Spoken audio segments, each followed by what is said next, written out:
Welcome to Kinda Keto with Donna, and I'm Donna. On my channel, I do a lot of cooking recipes. I do cooking tips, budgeting tips, ways to save some money, good items to get, some items to avoid. But also, I go out to restaurants and see, what can we eat in restaurants besides a burger, no bun, and a salad. So we can broaden our horizons and hang out with our family and friends. But also, a video like today is just a helpful video as far as encouragement and helping you along with this lifestyle.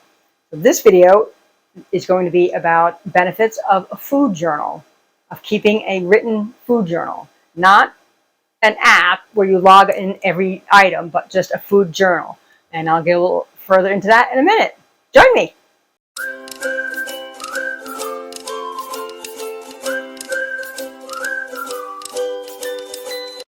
If you're in the beginning of your keto journey, I do suggest using an app like Carb Manager and yes, tracking all sorts of things. I did that and the food journal, but I am still doing the food journal 11, 12 months into my journey. I myself am in maintenance. I have lost 45 pounds and I am about 10 pounds or a little bit more under my goal weight. So I don't have to be obsessive, and neither do you. The whole point of this channel and this idea is that you don't have to be perfect. But the part of the food journaling is to help you kind of identify spots that you are having a little bit of trouble with. Now, writing down in a food journal doesn't mean you have to write every little thing. And even then you don't have to do portion control or whatever. But just general things that you're having to eat. Maybe in what time you're having to eat. How long can you wait between meals? Or are you doing it all in a certain window? Does that work for you or not? So that type of thing, just kind of a loosely written, not for anybody else to see but you. Really, it takes no time at all. It takes 2 minutes. If you're in a restaurant, I'm jotting it down after I ordered it. If I'm at home, while I'm sipping my coffee or tea, I'm writing it down, or in between bites. How long does it take to just jot a couple little things down? I have a little journal I keep in my purse. Guys might find it a little more difficult than that. And then I always have it there, and I do it as I'm thinking of it, and then I remember what I'm having, and I don't forget stuff. And I've been doing that actually before keto. I always seem to do better when I write things down. The important thing in the beginning, especially with portion sizes and all, and seeing how big something is or how small a serving size is. I mean, it's like that way in all diets. But also, we are having high-fat type of diets and everything. Certain calories you don't have to count, but it is good to know. Maybe you even start off with how you used to eat. The first time I started plugging stuff in, I think I usually had a traditional bagel with cream cheese and jelly and a chocolate milk for breakfast. I think that was 55 or 60 carbs right there. And then a traditional lunch, and then a dinner of pasta or a baked potato or whatever. So sometimes you might want to just start off that way and see where you're at, and then start to slowly work your way down a little bit on the carb scale. Now I take it even a step further, and I use highlighters. Well, the good thing about that, the reason I use the highlighters is because it's kind of also a quick way to look back on stuff. When I feel like I've made a good choice, whatever it may be, I use my green. When I feel like I've made a not so great choice, either by eating way too much or the wrong kind of carbs, or gave into an impulse, I got my little, it's pink, but it's kind of for red. If I have something that's kind of out of the ordinary, like an appointment where I used to always go and get a treat here and there, I use the yellow. So that's just me. If I have a chiropractic appointment, I used to go out for a donut before that, and I don't do that anymore. If I went to work early or did something that was kind of got me off kilter, just to see, well, okay, did that make me eat something that I didn't want to eat or not? So those little things. The reason I like the highlighters is it also gives you an idea of your good choices versus your bad choices. And we all make bad choices. A million choices we got to do every day. Like I said, I'm not perfect. You're not perfect. That's fine. But this way, as you go through your journal and you go through months and months, you realize you start seeing a little bit more green. I even try to turn a negative into a positive. So maybe you did have that brownie, but did you have 4? Maybe you did have that pizza. Did you finish the whole pizza? So to me, I'll have a little bit of red. I had that slice of pizza or I had that brownie, but there was opportunities to have a lot more and I didn't. And to me, that was also a win. So that's green. The thing about the highlighters though, is that I don't do that all the time. I do it about like once a week. Maybe on a day that I'm having a nice leisurely breakfast and I'm enjoying my cup of coffee. I'll go through my little book and I'll do my little highlighting, and it kind of gives me an idea of how I did for the week or where I had any trouble spots for the week. You know, I also use green as kind of an extra motivator. Here's a suggestion for you that it's not always about food. Say it's just a choice that you made. You know, maybe it's about food, but a choice that you made to exercise, a choice that you made that you came into work and there were donuts there and you didn't have any. I write that down as a positive because I was tempted and I passed. Other types of things like that, if you had to work late or you were stressed that day, did you go running right to food or did you work through it emotionally?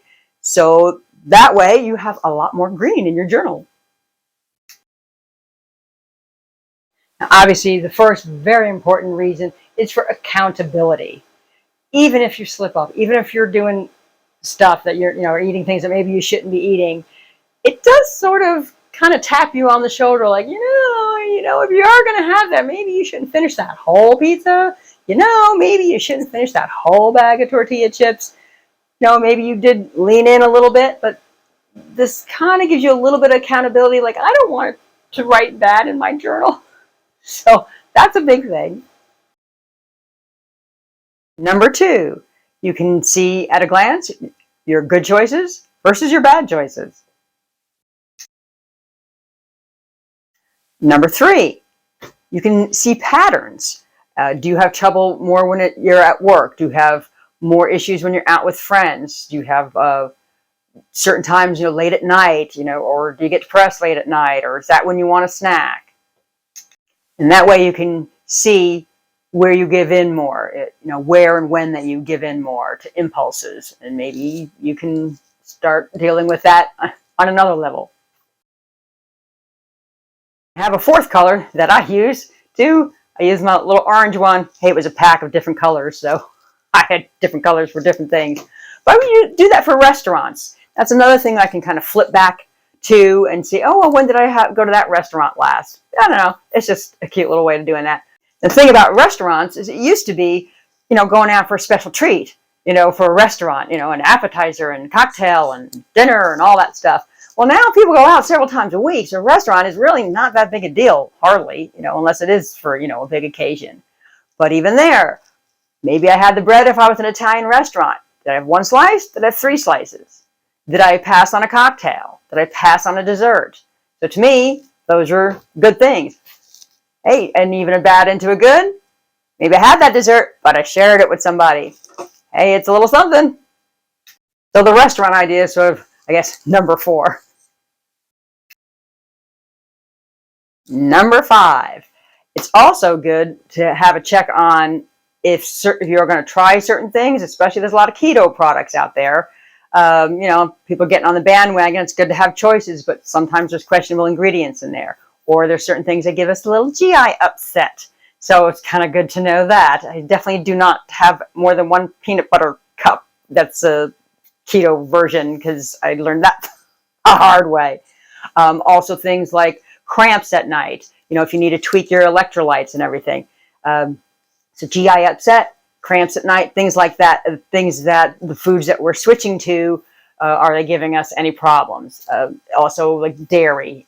God, I hope I don't ever have to give up dairy. I can't live without my cheese. But some people do have to give up dairy. And this way, this is a way to kind of look back and, every time I have this, it seems like that's when I don't feel good. Number 6, say you do decide to go off keto. I don't even call it cheating because this is supposed to be for lifelong. I want this to be sustainable in the long run. So once in a while, you're going to have something. I don't suggest that in the first several months because you got to get your body used to things. But, in 6 months and a year, or if you're doing this for a lifestyle and you go out with friends for pizza or something, the journal kind of lets you know, oh, how long has it been since I really did have pizza? Remember Friday nights? We used to do pizza every Friday, or that's every week. But did you go a month? Did you go 6 months without that pizza or without that lasagna or, that heavy carby meal? So this way you kind of can flip back in your journal and see how long it's been. Number 7, 6, 7, right.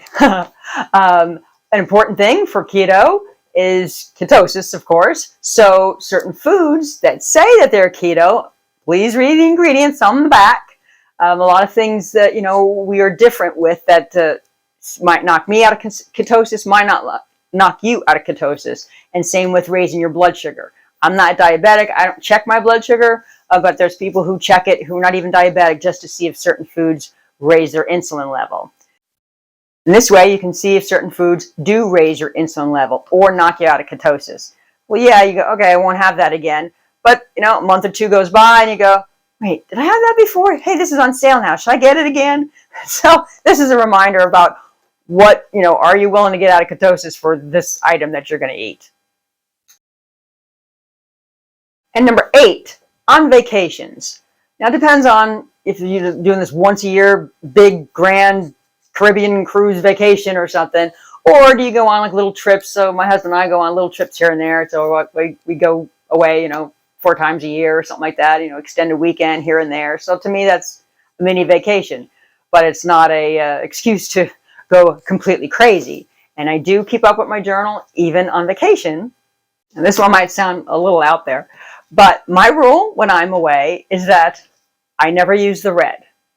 There are no technically bad choices in my book. I only use the green when I do make good choices. If that makes any sense. Now the reason I do that is it keeps me kind of accountable to myself. It makes me not go, okay, I'm going crazy for 5 days, 7 days, 3 days, whatever it may be. So this way I have breakfast at the hotel, let's say, and I have my eggs and my sausage. Hey, that's good. That's not a French toast breakfast that I had. If I go out and I don't have a cocktail, that's a green. I didn't have a cocktail. If I did have a cocktail, fine. I'm on vacation. If I'm willing to do that, I usually try to pick either a meal a day or one dessert for the whole vacation, one maybe decadent breakfast if I'm gone more than several days, stuff like that. So I feel like I'm not completely keeping myself, under wraps, just so tightly wound that I can be free to have a little fun, but I want to choose my fun. I don't want to give in to impulses, and I want to get back on track as soon as I get home. So when I look through the book and I see, oh no, I actually did make some good choices. There's some green in there. It's encouraging. It doesn't make me want to chuck it all. And number 9 kind of has to do with, what I feel in this channel and what I want to share to you is encouragement, positivity, moving forward. So my number 9 reason for keeping a food journal is to look, when you look back, you see a lot more green. When you look in the beginning, some red, I'm working out my trigger areas and, it wasn't too good in the beginning and, I got a little better. I got a little better. So seeing a lot of green in my book is exciting to me. It's encouraging. I just feel positive when I see that I'm keeping on. And I feel proud of myself. So that's why I feel it is a good idea to keep a food journal. So those are my 9 reasons for keeping a food journal. Keeps me honest. It keeps me motivated. It keeps me encouraged. And I think it could do that for you. So if you like this video, give me a thumbs up. Help me out. And consider subscribing. And please leave me a comment. Tell me if it's any good ideas that you think or something you might want to try or any good tips. I'd love to hear from you. Well, until next time. Bye.